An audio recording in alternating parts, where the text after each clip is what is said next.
नमस्कार दोस्तों, स्वागत है आप सभी का इस YouTube चैनल पे। जो लोग कोहली क्लासेस पे देख रहे हैं उनका भी स्वागत है, और जो लोग जीएस विजन क्लासेस पे देख रहे हैं उनका भी स्वागत है। तो हम लोग ने शुरू किया था आधुनिक भारत में एक रिवीजन मोड में क्लास लेना, जिसमें हम लोग ने फर्स्ट जो देखा था, स्टार्ट किया था आधुनिक भारत में यूरोपीय कंपनी का आगमन से हम लोग स्टार्ट किए थे। और आज हम लोग देखेंगे, ये 5वां वीडियो होगा, आंग्ल मैसूर युद्ध होगा। तो हम लोग क्या क्या कंप्लीट कर लिए, तो हम लोग ने कंप्लीट कर लिया था फर्स्ट जो हमारा था यूरोपीय कंपनी का आगमन। दूसरा था हमारा क्या, उत्तरकालीन मुगल वंश, जो औरंगजेब के बाद जितने भी शासक आए वो सब उत्तरकालीन मुगल वंश कहलाए। अगर आप लोग नहीं देखे तो वो सब भी देख लीजिएगा वीडियो। और तीसरा जो हो गया आपका क्लास, जो तीसरा हम लोग जो देखे थे उसमें था मराठा साम्राज्य। तो हम लोग मराठा साम्राज्य कंप्लीट कर लिए थे तीसरा। और चौथा हम लोग देखे थे सिख आंदोलन के बारे में देखे थे, जिसमें सिख के 10 गुरुओं के बारे में देखे थे। और उसके बाद महाराजा रणजीत सिंह, दिलीप सिंह से लेकर ये सारा चीज़ हम लोग उसमें कंप्लीट कर लिए थे। तो चलिए, जो हमारा इस फॉर्मेट है इस रिवीजन मोड का, तो हम लोग इसमें क्या देखते हैं, तो हम लोग पहले लाइन बाय लाइन थ्योरी देखते हैं। जैसे ही थ्योरी कंप्लीट कर लेते हैं तो इससे संबंधित जो भी क्वेश्चन होता है 10, 20, 40, 50 जो हम उसे कंप्लीट करते हैं। तो चलिए स्टार्ट करते हैं आज आंग्ल मैसूर युद्ध। तो देखिए, टीपू सुल्तान, शेर हिंद हजरत टीपू सुल्तान इसे कहा जाता है।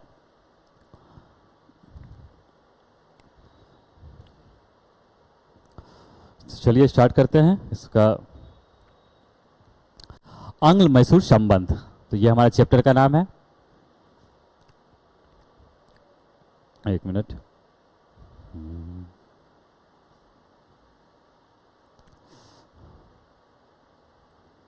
आ जाओ। आंग्ल मैसूर संबंध। तो देखिए, विजयनगर साम्राज्य के अंतर्गत वाडियार वंश की स्थापना हुआ था। तो विजयनगर का जब विखंडन हुआ, जब वो टूटने लगा, तो एक उसी में एक क्या, कौन सा वंश, ये साम्राज्य का स्थापना होता है वंश का, ये वाडियार वंश का स्थापना होता है।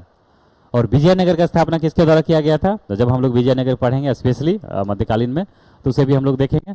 ये हरिहर बुक्का के द्वारा किया गया था विजयनगर साम्राज्य का स्थापना। कब? 1336 में ये किया गया था इसका स्थापना। तो चलिए, तो वाडियार वंश की स्थापना हुआ, अर्थात मैसूर स्वतंत्र हो गया। और इसी में क्या होगा, मैसूर जो होता है ये स्वतंत्र हो जाता है। इस समय मैसूर का शासक चिक्का कृष्णराज था। तो इस समय जो था, जो मैसूर का जो शासक था वो चिक्का कृष्णराज था। लेकिन वास्तविक शक्ति नंदराज और देवराज नामक भाइयों के हाथ में केंद्रित था। देखा जाए तो उस समय जो शासक था ये तो चिक्का कृष्णराज था, लेकिन जो वास्तविक शक्ति किसके पास था, ये था नंदराज और देवराज नामक 2 भाई था, उसी के हाथ में इसका शक्ति था।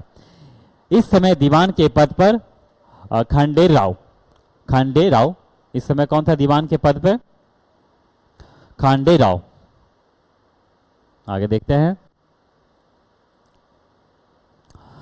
खांडे राव थे जो बहुत अधिक शक्तिशाली थे, और ये काफी, खांडे राव जो था वो काफी ज्यादा शक्तिशाली था, जो दीवान के पद पर था उस समय मैसूर का।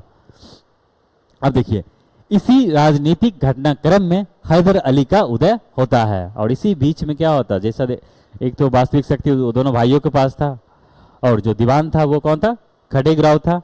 कहीं ना कहीं जो उथल पुथल चल रहा था उस समय विजयनगर मैसूर में, तो उसी समय एक उदय होता है, हैदर अली का उदय होता है। हैदर अली का जन्म कर्नाटक के कोलार जिला में मुंदीकोट में हुआ था। तो जो हैदर अली का जन्म कहाँ होता है, कर्नाटक के कोलार केजीएफ में जो कोलार गोल्डफील्ड है उसी का ये क्षेत्र है। देखिए, हैदर अली का जन्म कर्नाटक के कोलार जिला में मुंदीकोट नामक स्थान पर हुआ था। इनके पिता फतेह मोहम्मद मैसूर सेना में शामिल थे। तो इनके जो पिता थे, उनका पिता का क्या नाम था, फतेह मोहम्मद, ये मैसूर सेना में शामिल थे। परिणाम स्वरूप हैदर अली भी कालांतर, फिर ये क्या होता है, इसके बाद ये हैदर अली भी इस मैसूर सेना में ये शामिल हो जाता है सेना में। अपनी योग्यता के बल पर, ये काफी योग्य होने की वजह से क्या होता है, ये सेनापति बन गया। किसका, तो मैसूर का सेनापति बन जाता है। और देखिए, दीवान जो था खांडे राव को गिरफ्तार कर लिया, और जो दीवान था खांडे राव वो काफी शक्तिशाली था उस समय, तो सबसे पहले उसको गिरफ्तार किया, और जो बंधुओं था वो दोनों को हत्या कर दिया। और 1761 में मैसूर का शासक कौन बन गया, हैदर अली बन गया।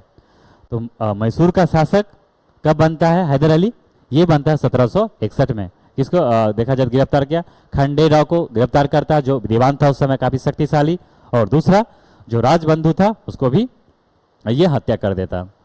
तो चलिए आगे देखते हैं 1761 में क्या हो गया। ये मैसूर का शासक बना। हैदर अली ने डिंडीगुल, चलिए हम लोग क्या करें, टू द पॉइंट देखेंगे, क्योंकि ज़्यादा ये तो एक समझिए कि आपका रिवीजन के तौर पे ये काफ़ी अहम वीडियो होगा। ज़रूर इसे आप लास्ट मोमेंट पे देखोगे, ज़्यादा फायदा होगा। रिवीजन करने के तौर पे वो काफ़ी अच्छा, क्योंकि इसमें जो भी पॉइंट लिया गया वो काफ़ी पॉइंट इंपॉर्टेंट पॉइंट को इसमें कवर किया गया। तो चलिए काफ़ी फायदेमंद होगा आप लोग के लिए। देखिए हैदर अली ने डिंडीगुल, कहाँ डिंडीगुल, इसे तमिलनाडु होगा, जिसको डिप्टी जल में फ्रांसीसियों के सहयोग से आधुनिक शास्त्रागार का निर्माण किया था। कहाँ, तो डिंडीगुल में आधुनिक शास्त्रागार का निर्माण किया। हैदर अली ने क्षेत्र विस्तार के क्रम में सूदा, सेंदा, कन्नर और मालाबार के क्षेत्र को जीत लिया। जब वो अपना साम्राज्य का विस्तार कर रहा था उस समय जो क्षेत्र था, देखिए सूदा, सेंदा, कन्नर और मालाबार के क्षेत्र को जीत लिया। परिणाम स्वरूप इनके राज्य की जो सीमा था वो अंग्रेजों की सीमा से मिल गया। अब जैसे इसका अंग्रेज के साथ इसका सेना क्या इसका सीमा मिलेगा, जो बॉर्डर टच होगा, अब कहीं ना कहीं वो युद्ध का जन्म ले लेगा, और इसीलिए 4 युद्ध हुआ।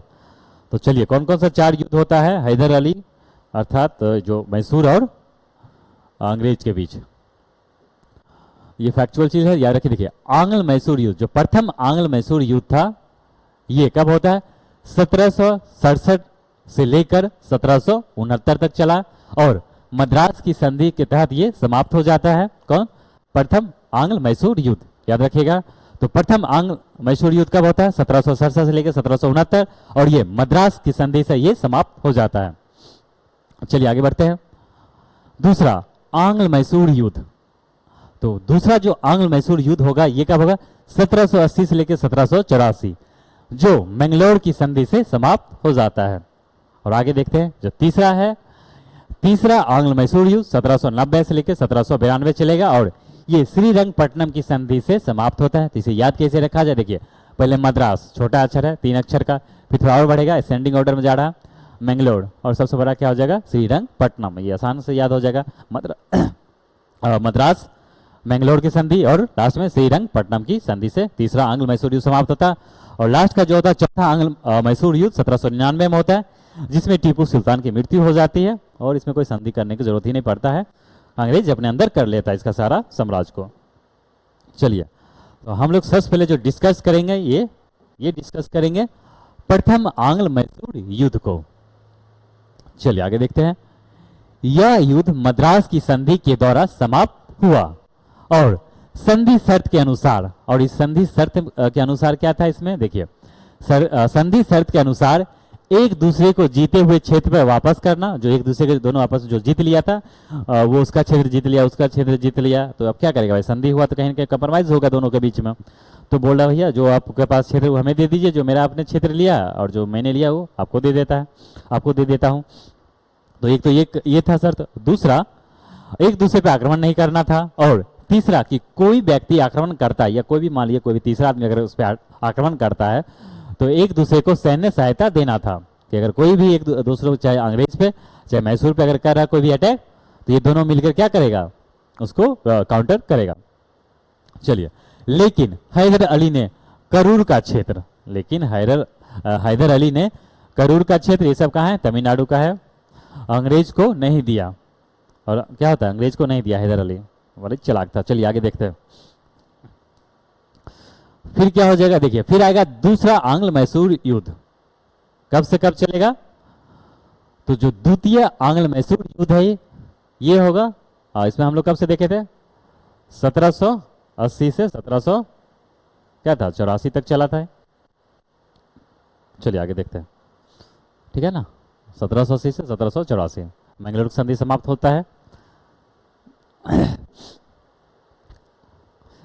हाँ, मराठों ने जब हैदर अली पर आक्रमण किया, अब देखिए मराठा साम्राज्य, मराठों ने जब हैदर अली पर आक्रमण किया, तब अंग्रेजों ने मद्रास की संधि शर्त के अनुसार हैदर अली का साथ नहीं दिया, बल्कि माही जैसे महत्वपूर्ण क्षेत्र पर नियंत्रण कर लिया, जो युद्ध का कारण बना। अब जो शर्त हुआ था, क्या हुआ था, जो प्रथम जो मैंगलोर का मद्रास का जो संधि हुआ था उसमें क्या था कि अगर कोई अटैक करता है हम दोनों में किसी पे, तो हम लोग सहायता करेंगे एक दूसरे को। लेकिन ऐसा नहीं होता है। जैसे मराठा जब मैसूर पे अटैक करता है तो उसमें क्या होता है, ये उसका साथ नहीं देता। किसका? मैसूर का। कौन? अंग्रेज। तो इस वजह से क्या होता है, वो नाराज हो जाता है हैदर अली। और साथ ही साथ क्या होता है, अंग्रेज इस मौका का फायदा उठा के, जैसे मराठा इस पे अटैक करता है मैसूर पे, और अंग्रेज क्या करता है, इसी मौका का फायदा उठाकर माही को भी अपने, जो माही एक क्षेत्र है वहाँ उसको क्या कर ले, वो अपने अंदर ले लेता है, जो इस युद्ध का कारण बना, जो द्वितीय आंग्ल मैसूर युद्ध का कारण बनता है। और हैदर अली ने 1781 में पोर्टो नोवा, हैदर अली ने 1781 में पोर्टो नोवा के युद्ध में कर्नल बेली को पराजित कर दिया। तो पोर्टो नोवा के युद्ध में किसको पराजित करता है हैदर अली? तो कर्नल बेली को पराजित कर दिया। लेकिन 1782 में सर आयर कूट से हैदर अली पराजित हो गया, अर्थात हार गए। किससे? 1782 में से कौन? हैदर अली पराजित हार गए। और 1782 में मृत्यु के पूर्व, और जैसे 1782 में क्या, ये काफी जख्मी भी हो जाता है, इस वजह से ये मर जाता है, मृत्यु हो जाता है इसका। किसका? हैदर अली का। और 1782 मृत्यु के पूर्व पहले हैदर अली ने, मतलब 1782 में मृत्यु से पहले ही हैदर अली ने कर्नल ब्रेथवेट को पराजित कर दिया था। चलिए, ब्रेथवेट से एक खिलाड़ी का नाम याद आ गया, जो वेस्ट इंडीज का खिलाड़ी है। 6 बॉल पे 6 छक्का मारा था, शायद 4 या 5 छक्का मारा था इंग्लैंड के खिलाफ। जो लोग क्रिकेट प्रेमी होंगे उन्हें याद होगा। बेन स्टोक बॉल कर रहा था इंग्लैंड का, और ये ब्रेथवेट ने 6 मार के वो मैच जीत लिया था। तो देखिए, 1782 में मृत्यु के पूर्व हैदर अली ने कर्नल ब्रेथवेट को पराजित कर दिया। इनके मृत्यु के बाद टीपू सुल्तान ने नेतृत्व संभाल लिया और मैंगलोर की संधि किया। अब जैसे मृत्यु हो जाता है 1782 में किसका? हैदर अली का, तो उसका संतान है टीपू सुल्तान। अब वो अपना क्या सत्ता संभालेगा। चलिए, कब? 1782 में। आगे बढ़ते हैं। और जो दूसरा समाप्त होता है आंग्ल मैसूर युद्ध, मैंगलोर की संधि से समाप्त होता है। नेक्स्ट हम लोग जो देखेंगे ये हो जाएगा तृतीय या तीसरा आंग्ल मैसूर युद्ध, जो 1790 से लेकर 1792 तक चलता है। कब से कब चला ये तीसरा? ये 1790 से लेकर 92 तक चलता है। तो चलो चलिए, फ्रांसीसियों के साथ मिलकर अंग्रेजों के, तो देखिए जो तीसरा जो आंग्ल मैसूर युद्ध है इसका क्या क्या कारण होगा। देखिए, फ्रांसीसियों के साथ मिलकर अंग्रेजों के खिलाफ षड्यंत्र रचने का आरोप लगाकर टीपू सुल्तान पर अंग्रेजों ने आक्रमण कर दिया। कि अंग्रेज ने ये कहा कि तुम लोग क्या कह रहे हो, तुम लोग फ्रांसीसी के साथ मिलकर तुम हम लोग क्या अंग्रेज पे तुम लोग मेरे पे आक्रमण करने का प्लान कर रहे हो। तो ये क्या षड्यंत्र, बोला कि तुम लोग षड्यंत्र रच रहे हो। तो ये ही भनक लगते हो, मतलब बोला कि एक षड्यंत्र दिया कि नहीं तुम मेरे पे आक्रमण कर रहे हो, इसलिए उसने आक्रमण कर दिया। किसने? अंग्रेज ने कर दिया। किस पे? टीपू सुल्तान पे। और श्रीरंगपट्टनम की संधि हुआ, और फिर क्या होता है जो समाप्त होता है, श्रीरंगपट्टनम की संधि समाप्त हो जाता है। तृतीय आंग्ल मैसूर युद्ध। संधि शर्त के अनुसार टीपू को अपना आधा राज्य और युद्ध क्षतिपूर्ति के रूप में 3 करोड़ रुपये अंग्रेज को देना पड़ा। देखिए, ये तो बहुत दुख की बात था। टीपू सुल्तान का जो आधा राज्य था अपना, उसका आधा साम्राज्य किसको दे दिया? अंग्रेज को दे दिया। और साथ ही साथ युद्ध में जो क्षतिपूर्ति हुआ उसको हर जाने के तौर पे कितना? 3 करोड़ रुपया देना पड़ गया। किसको? अंग्रेज को। किसने दिया? तो ये दिया है टीपू सुल्तान। बहुत अधिक कमजोर हो गया। इसके वजह से क्या हुआ? इसका देखा जाए तो परिणाम स्वरूप आर्थिक और सामरिक रूप से टीपू सुल्तान बहुत अधिक कमजोर हो गए। आगे देखते हैं। फिर होगा चौथा, वो जो संधि हुआ था तीसरा श्रीरंगपट्टनम की संधि, उससे टीपू सुल्तान को काफी ज्यादा आहत हुआ, उनके आत्मसम्मान को ठेस पहुंचा। वो भाई बोला कि नहीं अब हमसे भाई बर्दाश्त नहीं होगा, चाहे मरे चाहे जिए, लेकिन हमें अंग्रेज से तो लड़ना ही होगा। आधा राज ले लिया प्लस 3 करोड़ रुपया भी ले लिया। तो तब देखिए, तब होता है चौथा आंग्ल मैसूर युद्ध। कब होगा? ये 1799 में होगा, जिसमें इसकी मृत्यु हो जाती है टीपू सुल्तान की। इस युद्ध का मूल कारण सहायक संधि पर हस्ताक्षर नहीं करना था। तो सहायक संधि पे क्या जो बेलीजलिक द्वारा लाया जाता है सहायक संधि 1798 के आसपास में, उसमें क्या होता? सहायक संधि में क्या करता था कि अंग्रेज अपना सेना भी रख देता था किसी और देखा जाए तो राजा के पास उसका खर्च भी वही राजा देता था, बस इस टाइप का सहायक संधि हुआ करता था। चलिए, लेकिन अंग्रेजों ने टीपू सुल्तान पर भी षड्यंत्र रचने का आरोप लगाकर आक्रमण कर दिया। फिर भी उस पर क्या कहे, फिर षड्यंत्र लगा दिया और आक्रमण कर दिया। और बिलिज अली ने स्वयं सेना का नेतृत्व किया। और इस अटैक में जो किया था, जो कौन लीड कर रहा था, बिलिज अली लीड कर रहा था इसका। चलिए आगे देखते हैं। टीपू सुल्तान, चलिए टीपू सुल्तान अपनी राजधानी, और ये जो चौथा आंग्ल मैसूर युद्ध है 1799 का, टीपू सुल्तान अपनी राजधानी श्रीरंगपट्टनम की रक्षा करते हुए 1799 में वीर गति को प्राप्त हुए। और इनकी मृत्यु हो जाता है कब, 1799 में। मराठा, निजाम और अंग्रेज ने मैसूर राज्य के महत्वपूर्ण क्षेत्र को आपस में बांट लिया और एक छोटे से क्षेत्र को बाडियार वंश के शासक कृष्णराज को गद्दी पर बैठाकर 1799 में सहायक संधि पर हस्ताक्षर करा लिया। अब देखिए, ये क्वेश्चन आया था, ये कृष्णराज ये तृतीय है, तो जैसे क्या होता है, ये क्वेश्चन आया था बिहार एसआई में, जब हम बिहार का जो एसआई बिहार दरोगा का एग्जाम दे रहे थे मेंस का, उस समय ये आया था। तो ये शासक कृष्णराज तृतीय। तो चलिए क्या क्या देखिए, जैसे श्रीरंगपट्टनम क्या हो, अपने रक्षा करते हुए अपने राजधानी के टीपू सुल्तान की मृत्यु हो जाती है, वीर गति को प्राप्त होते हैं। और फिर क्या था, मराठा, निजाम और अंग्रेज ने मैसूर राज्य के जो महत्वपूर्ण क्षेत्र था उसे आपस में बांट लेता है। और फिर एक छोटा सा क्षेत्र दे देता है जो बडियार वंश के शासक कृष्णराज को गद्दी पर बैठाकर 1799 में क्या करता है, उसको सहायक संधि पर भी हस्ताक्षर करवा लेता है, किसे, मैसूर को। तो क्वेश्चन ये भी रहेगा आपको, जो मैसूर को कब सहायक संधि पर हस्ताक्षर करवाए थे, तो 1799 में। इस प्रकार स्वतंत्र मैसूर राज्य का अस्तित्व समाप्त हो गया। और जो मैसूर जो स्वतंत्र था हैदर अली के द्वारा, वो अब जाके समाप्त हो जाता है 1799 में। अब इसमें देखिए हैदर अली का प्रसिद्ध कथन है। तो हैदर अली का प्रसिद्ध कथन है, मैं उनकी अर्थात अंग्रेज अस्त्र शक्ति को समाप्त कर सकता हूं लेकिन सामुद्रिक शक्ति को नहीं सुखा सकता। तो हैदर अली ने कहा था, मैं तो अंग्रेज का जो स्थल सेना है, जो आर्मी वगैरह थल सेना है, उसे तो मैं हरा सकता, उसे समाप्त कर सकता, लेकिन जो उसका समुद्रिक जल सेना है, नेवी वगैरह जो था, उसे हम सुखा नहीं सकता था, उसे हरा नहीं सकते, क्यों, कहीं ना कहीं ये असक्षम था उसको हराने में। तो इसका कथन, किसका कथन था, ये हैदर अली का था। चलिए, हैदर अली ने गंजम शहर, उड़ीसा के गंजम शहर का हैदर अली ने गंजाम शहर का निर्माण कराया और लाल बाग नामक इमारत का भी निर्माण कराया। तो देखिए, गंजाम शहर और लाल बाग नामक इमारत का भी निर्माण किसने करवाया है, तो ये करवाया है हैदर अली ने करवाया है। चलिए आगे बढ़ते हैं। हैदर अली के वंशज का मकबरा कोलार में स्थित है। और हैदर अली का जो वंशज का मकबरा कहाँ, कोलार में स्थित है, KGF कोलार गोल्ड फील्ड। चलिए, ये मूवी का है नाम। आगे हम लोग देखेंगे, कोलार से याद आ जाता है KGF। फिर देखिए, अब देखिए टीपू सुल्तान का एक प्रसिद्ध कथन है। तो टीपू सुल्तान कहता है, 100 दिन भेड़ की तरह जीने से अच्छा है एक दिन शेर की तरह जीना। मतलब 100 दिन भेड़ की तरह, मतलब डर डर के जीने से बेहतर क्या, एक दिन शेर की तरह जियो, वो बेहतर है। काफी विद्रोही टाइप का सोच था। चलिए आगे देखते हैं।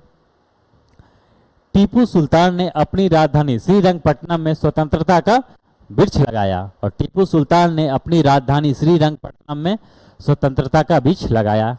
याद रखिएगा, स्वतंत्रता का वृक्ष श्रीरंगपट्टनम में किसने लगाया, तो टीपू सुल्तान ने लगाया। आगे देखेंगे, टीपू सुल्तान फ्रांसीसी संगठन, टीपू सुल्तान एक फ्रांसीसी संगठन था, जैकोबिन का सदस्य भी बना। तो देखिए जैकोबिन क्या था, एक फ्रांसीसी का एक संगठन था, वामपंथियों का, कॉमरेड्स का, जिसमें जो फ्रांस का जो उस समय राजा था किंग लुइस 16, उसको देखा जाए, उसको हटा के वहां पे एक गणराज्य स्थापना करना था, रिपब्लिक ऑफ फ्रांस बनाना था, उसको लेके गतिविधियां चलाई जा रहा था क्रांतिकारी लोगों को। तो उसी में शामिल कौन था, तो इसमें शामिल हुए कौन, टीपू सुल्तान भी उसमें शामिल हुए। जो फ्रांसीसी काफ़ी सहायता भी करता है किसको, इस मैसूर वंश के हैदर अली और टीपू सुल्तान को करता है। तो देखिए, तो टीपू सुल्तान फ्रांसीसी संगठन जैकोबिन का सदस्य भी बना और फ्रांसीसियों में सहायता भी प्राप्त किया, और फ्रांसीसियों से सहायता भी प्राप्त किया। यह 1789 की फ्रांसीसी राज क्रांति से, जो फ्रांसीसी क्रांति कब होता है 1789 में, उसे काफी प्रभावित था। कौन, टीपू सुल्तान। और टीपू सुल्तान ने बादशाह की उपाधि धारण किया था। तो टीपू सुल्तान ने किसका धारण किया था उपाधि, बादशाह, बादशाह का उपाधि धारण किया। कौन, टीपू सुल्तान। अपने नाम का सिक्का जारी किया और अपने नाम का सिक्का भी चलवाया, और माप तोल की नई प्रणाली और एक नया कैलेंडर भी जारी करवाया। देखिए, तो सिक्का चलवाया, बादशाह का उपाधि लिया, माप तोल की नई प्रणाली और एक नया कैलेंडर भी जारी किया। किसने, तो टीपू सुल्तान ने। चलिए आगे बढ़ते हैं। डियर कॉमरेड, चलिए, जिस प्रकार नेपोलियन को क्रांति पुत्र कहा गया, तो जिस प्रकार नेपोलियन को क्रांति पुत्र कहा गया, उसी प्रकार देखा जाए तो टीपू सुल्तान को भारत का सपूत कहा गया। तो भारत का सपूत किसे कहा गया है, टीपू सुल्तान को कहा गया, जबकि नेपोलियन को क्या कहा गया, क्रांति पुत्र कहा गया। और क्रांति के माता मैडम बीकाजी कामा को कहा जाता है। टीपू सुल्तान ने अपना राजदूत मॉरिशस, तुर्की, ईरान, इराक, पेरिस, अफगानिस्तान आदि जगहों पर भेजा, और विदेशों में दूतावास, एम्बेसी। देखिए, इसका ये जो है टीपू सुल्तान है, ये अपना राजदूत को कहाँ कहाँ भेजा, देखिए, मॉरिशस, तुर्की, ईरान, इराक, पेरिस, अफगानिस्तान आदि जगह पर भेजा, और विदेशों में एम्बेसी अर्थात दूतावास भी क्या करता है, दूतावास का भी स्थापना करता है। कौन, टीपू सुल्तान। टीपू सुल्तान एक धर्मनिरपेक्ष शासक था। इन्होंने श्रृंगेरी के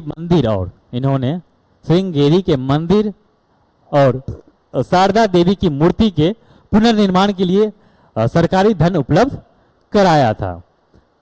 तो टीपू सुल्तान एक धर्मनिरपेक्ष राजा था, और इसने क्या किया, एक मंदिर था श्रृंगेरी का मंदिर, और शारदा देवी की मूर्ति के पुनर्निर्माण के लिए क्या किया, सरकारी धन से उसको सहायता दिया था पुनर्निर्माण के लिए।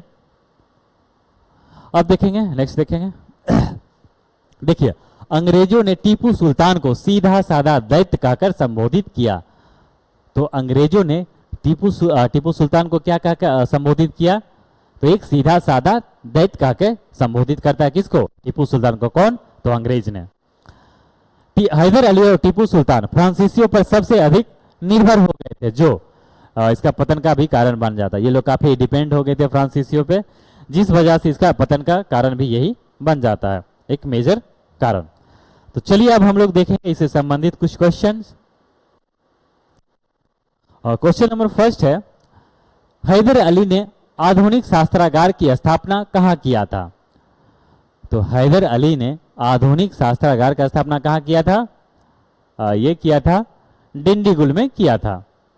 दूसरा क्वेश्चन, प्रथम आंग्ल मैसूर युद्ध कब होता है, 1767 से लेकर 1769 के बीच में हुआ, और मद्रास की संधि द्वारा समाप्त हुआ। तो द्वितीय और तृतीय संधि द्वारा किस संधि द्वारा समाप्त होता है, तो पहला किससे होता है, मद्रास, फिर दूसरा किससे समाप्त होता है, आंग्ल मैसूर युद्ध, मैंगलोर की संधि, और तृतीय श्रीरंगपट्टनम की संधि से समाप्त होता है। तो मैंगलोर और श्रीरंगपट्टनम, ऑप्शन नंबर क्या हो जाएगा इसका, ऑप्शन सी हो जाएगा। चलिए आगे देखते हैं। नेक्स्ट क्वेश्चन है क्वेश्चन नंबर 3। क्वेश्चन 3 है, मैं अंग्रेजों की अस्थिर शक्ति का सुखा सकता, मतलब कह रहा मैं अंग्रेजों का अस्थिर शक्ति को सुखा सकता हूं, लेकिन उसका जो समुद्री शक्ति उसे सुखा नहीं सकते। किसके द्वारा कहा गया था, ये हैदर अली के द्वारा कहा गया था। इसका आंसर हो जाएगा ऑप्शन नंबर बी। किसने अपनी राजधानी श्रीरंगपट्टनम में स्वतंत्रता का वृक्ष लगाया, तो स्वतंत्रता का वृक्ष किसने लगाया, ये टीपू सुल्तान ने लगाया। आगे देखेंगे क्वेश्चन नंबर 5। टीपू ने अपना राजदूत कहाँ भेजा था? तो टीपू तुर्की, मॉरिशस, फ्रांस, तो इसमें क्या हो जाए सभी जगह, अफगानिस्तान, यहाँ सब हर जगह भेजा था, ईरान, इराक। तो ऑप्शन क्या हो जाएगा इसका? सभी जगह, डी, ऑप्शन नंबर डी, सभी जगह। आगे देखते हैं। 100 दिन भेड़ की तरह जीने से अच्छा, क्वेश्चन नंबर 6 कह रहा है 100 दिन भेड़ की तरह जीने से अच्छा है कि एक दिन शेर की तरह जिया जाए। ये कथन किसका था? ये टीपू सुल्तान का था, option number A. Question number 7 देखेंगे।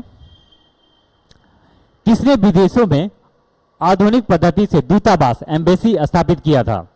तो ये टीपू सुल्तान ने किया था। क्वेश्चन नंबर 8, निम्न में से कौन फ्रांसीसी क्लब जैकोबिन का सदस्य बना? तो निम्न में से कौन फ्रांसीसी क्लब जैकोबिन का सदस्य बना? तो जैकोबिन क्या था? ये फ्रांसीसी का एक संगठन था जिसमें एक वामपंथी विचारधारा के लोग रहते थे, जो फ्रांसीसी में लुईस 16 को हटा क्या गणराज्य स्थापना करना का उसका क्या मकसद था। तो चलिए इसका आंसर क्या हो जाएगा? ये कौन था? ये टीपू सुल्तान था। क्वेश्चन नंबर 9,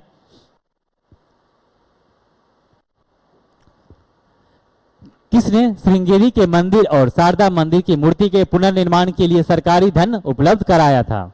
तो देखिए जो टीपू सुल्तान था वो क्या था? एक धर्मनिरपेक्ष राजा था, एक सेक्युलर राजा था जिसने सभी को सम्मान दिया, हर एक धर्म को। और इसने क्या किया? जो कौन मंदिर? हाँ, श्रृंगेरी मंदिर और शारदा देवी की जो मूर्ति था उसको पुनर्निर्माण के लिए अपना सरकारी धन क्या देता? धन देता उसको पुनर्निर्माण के लिए। क्वेश्चन नंबर 10, टीपू सुल्तान के बारे में सही है, इसमें से कौन सा सही है टीपू सुल्तान के बारे में? देखिए, इसने पश्चात सैन्य पद्धति को अपनाया। दूसरा, इसको विदेशी लेखकों ने सीधा साधा दैत्य कहा। विदेशी लेखक अर्थात देखा जाए तो कौन कहा था इसको? अंग्रेज ने कहा था सीधा साधा दैत्य कहा था। किसको? टीपू सुल्तान को कहा था। यह उर्दू, फारसी, अरबी, कन्नड़ भाषा का ज्ञाता था। तो देखिए जो टीपू सुल्तान था उर्दू भी जानता था, फारसी भी जानता था, अरबी, कन्नड़ भाषा का ज्ञाता था। चलिए उपयुक्त में से क्या हो जाएगा? सभी हो जाएगा।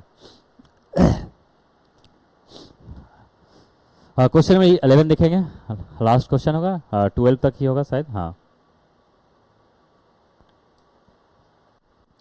तृतीय आंग्ल मैसूर युद्ध कब होता है? 1799 में होता है, 1799 में, जिसमें टीपू की मृत्यु हो जाती है। तृतीय आंग्ल मैसूर, तृतीय ने चौथा में होता, सॉरी, तृतीय आंग्ल मैसूर युद्ध कब होता है? 1790 से 92 के बीच होता है, जिसमें क्या होता है? इसका मृत्यु भी हो जाता है। देखिए इसमें चौथा में होगा, बार बार याद आ जाता, तीसरा लास्ट। देखिए तृतीय आंग्ल मैसूर युद्ध के समय गवर्नर जनरल लॉर्ड कॉर्नवालिस, तृतीय आंग्ल मैसूर युद्ध कब? 1790 से 92 के बीच जो हुआ था। और किस संधि समाप्त होता था? ये हुआ था ये श्रीरंगपट्टनम की संधि समाप्त हुआ था। तृतीय आंग्ल मैसूर युद्ध के समय गवर्नर जनरल लॉर्ड कॉर्नवालिस था। तो चतुर्थ जो चौथा आंग्ल मैसूर युद्ध के समय कौन था? Governor general. तो कौन था इस समय? इस समय था कौन? बेलेज़ली, बैरन हेस्टिंग। कौन सा हो जाएगा इसका? इसका बेलेज़ली हो जाएगा। 11 का क्या हो जाएगा? 11 का ऑप्शन नंबर सही है। चलिए 11 का हो जाएगा बेलेज़ली। जो चौथा आंग्ल मैसूर युद्ध था कब? 1799 का। उस समय कौन था गवर्नर? गवर्नर जनरल कौन था? बेलेज़ली था। नेक्स्ट देखेंगे क्वेश्चन नंबर 12, निम्न में से किसने माप तौल की प्रणाली और नया कैलेंडर जारी किया था? तो किसने किया था? ये टीपू सुल्तान के द्वारा किया गया था। तो चलिए टीपू सुल्तान से यही क्वेश्चन था।